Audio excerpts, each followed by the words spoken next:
so I guess for me, I have been blessed enough to be around people, or God has positioned people in my life who would constantly remind me about the joy of living, about the joy of connectivity, about our human beingness. I grew up in Southern Oregon, and when we moved to Southern Oregon, there were no Black people in Southern Oregon. I got to start off with that. We were the first, we were the first Black family in Medford, Oregon, and it was quite an ordeal.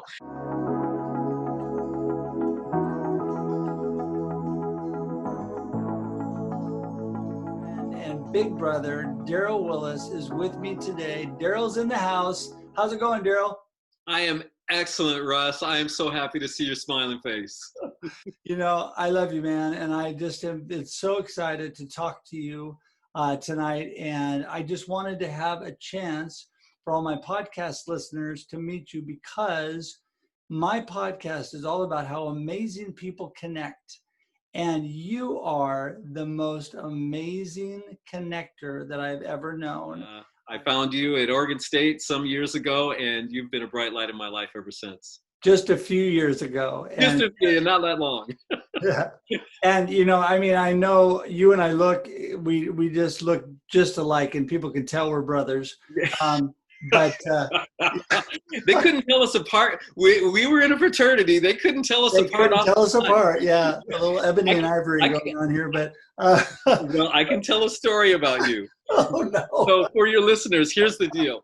So so Russ and I are just thick as thieves, and no, people couldn't tell us apart. They didn't know who was who. We were always together.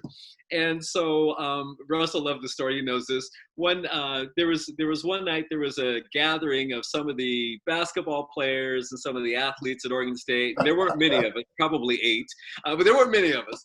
But there were enough of us where, you know, there were times when we would get together, and we called them townhouse parties. There were these townhouse parties where we would go and we would just mingle and meet people in the whole bit. Real fun stuff.